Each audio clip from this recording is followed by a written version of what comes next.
Well, all right. Welcome to Whobuddy Series 1, the shipping container build out. So these series of videos, I'm going to go through how I'm going to turn this container into a shop and a space for my inventory. Last October, I started looking for a place to actually get some of the stuff out of the house. I had stuff all over the place. It's in the bedroom, it's in the bathrooms, it's in the garage. The garage is completely packed. I was kind of growing out the spaces of the house, and I thought, it was best for the family if I start getting the stuff out of the house. So I started looking for a lot to wherever I could actually build a building or have a place to where I could actually store inventory. So I started around and I looked at lots, and I actually was notified by a buddy that there was one roughly like a mile and a half from my house, like really convenient. So I went there and I checked it out. It had a chain link fence. It had excellent grading, which is very important in Florida with all the rainfall. And it seemed like everything was kind of coming together. And it had a plan for a building on it that had already been reviewed by the city. So I was like, this is a no-brainer. I got to make this work somehow. So I ended up paying, a little bit more than what I should have paid, but I have a move-in ready place.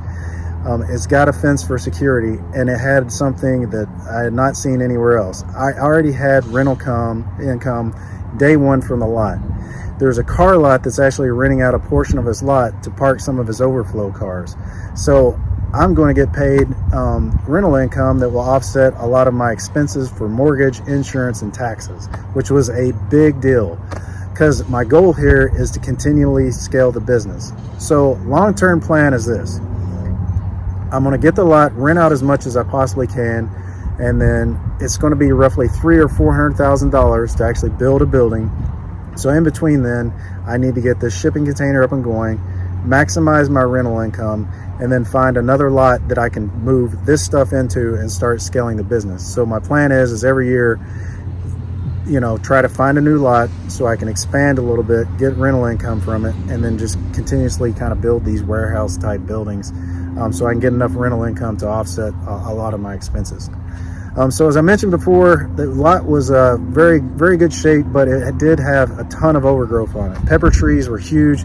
I would say roughly probably a third of the lot was either, abandoned cars, old steel that had not been used, concrete blocks, and then the overgrowth from the pepper trees and everything else, which was taking me a ton of time to get cleaned off. So as I was doing it, which is a great thing to do networking, I found another buddy that actually had a business that had a device or a machine that would actually come out and mulch anything that you cleared off. So I was like, well, that's a no-brainer. I spent a minimal amount of money, so instead of taking a month to clean off the lot, he came and he did it in like 2 hours and did a phenomenal job. So at the very end of the video, stick around and watch it. I've got a little video showing you the before and after pictures and what his service offers. So it was just a phenomenal job that he did on it. So back to the container here. So I looked around for several container options, and in Florida there are a ton of options out on Facebook Marketplace. So all you got to do is just type in a C container, and you can see various different places that are selling out of Miami, out of Orlando, out of Tampa, out of Jacksonville. So a lot of good options out there, and a lot of competition in the market. So I did a lot of research, and through my research I found that there's different sizes. There's the 20 foot, there's the 40 foot, there's the 45, I think there's a 45 foot. There's also the high Qs versus a regular container, and then there was a thing called a reefer versus a non-insulated container. The reefers are insulated, they have stainless steel inside walls, and it just seemed like that was a no-brainer pick for me. So I wanted to go actually look at it, which I highly recommend on your first container purchase, is go to the place and actually pick out the one that you want. Go see it, look at it, because if it shows up, especially if it's one that's used, there could be forklift holes that have gone through the walls and everything. So when I went and I found a guy out of Lakeland, which I'll include some information up here regarding his business up there, he had several reefer containers that I went to look at, reefer high Q containers. So when I got there, we started looking through them. Like I mentioned before, there were spots where like forklifts had ran into the walls that had been patched. They were in watertight condition, but you could tell these things were very, very used, right? They were out of commission, right? Which is kind of what you're purchasing. The problem is they smelled like mildew. There was a lot of damage that I was uncomfortable with how sound the insulation and whether they were still gonna, like how long they would be watertight. The structural integrity and everything like that was great, but I was very uncertain. It was $3,400 delivered, which was a great deal, but I was still kind of concerned with the condition of the container. So as they were moving around the containers, and I was like, I wanted to see that one, this guy was great. He was pulling them down, showing them to us. I know I was a huge pain in the ass to him, but he was very professional and very, very well helping us out. So as he was pulling it down, he pulled down one from the top that was a khaki colored one. And I could tell it wasn't a reefer container, but it was 40 foot and it still was high cubed, and it looked phenomenal compared to the others. It was a one-trip container that was built in August of 2019. So it was in great condition. I opened it up, it had like a new container smell, or whatever you want to call it. The floors were in excellent condition, and it just was like a huge difference. And I was thinking in my head, look, even at $4,700 of what he was asking for this container, it's worth it to me to pay a little bit more to get the sound mind to know that this thing's going to be watertight, and I can insulate it and do whatever I want to on the inside anyway. So it was kind of a wash a little bit, because the other one I was going to have to do a ton of cleaning on it, strip off the refrigeration system, do a lot of post work on that one as well. So, and I still had to put another door in it, which I was going to have an easier time putting a door in the one I actually purchased, the one behind me. So I was very happy with the service. The guy did a great job. I definitely go back to him again and buy another one.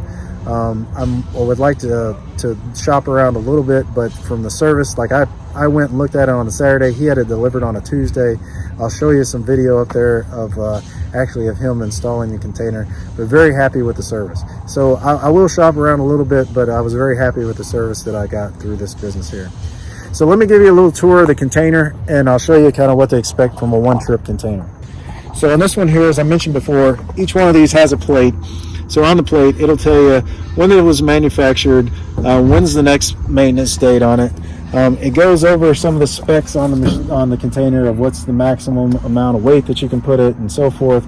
What's the dimensions on the inside of the container. So just a really, really good. All the hardware and stuff on it was like brand new. They open easy. The doors open and close very nice for this container. When you get a one-trip container, you will see still some marks on it. This is just from the forklifts for raising and lowering them. But just some minor surface damage on it. This system right here was in great shape, as you can kind of see as you go down straight on each side. There was one ding on this side, but when you compare this ding compared to what you'd see on the reefer containers, which the reefer containers have been in service since roughly 2008. These right here were 2019. So a little bit of ding on this side, but other than that, minimal rust, minimal damage on the outside, and just a great, great looking container. So give me a second here and I'll open the doors and I'll show you a little bit on the inside. So as I mentioned before, the doors are very easy. Swing open. Just lock them up with one master lock. So the first thing to notice is the seals are in awesome shape, right? So these things right here, I have no problems with, no leakage or anything of that nature. The floors on the container itself are made of bamboo. So I don't plan on insulating these or doing any covering on them at all at this point. If I have any problems with heat transfer through the floor or any sweating, I might look at that a little bit differently later, but for right now, I'm going to leave them as is. So my next step is figuring out how am I actually going to insulate this thing. Am I going to use batt insulation, just use some panels insulation, or spray foam? I'm leaning towards spray foam at this moment. It's going to be a little bit more money, but I'm willing to kind of pay a little bit more money to make sure that it is sound. So it's a very good container. As you can see, it's roughly about 8'6" up to the ceiling. So really awesome container. I'm very happy about it. So as I go through, as I mentioned before, I'm going to show you some of the tools I'm using, talk about how I got these tools. I'll go over what we're doing. We're going to install a door. I traded for some solar panels.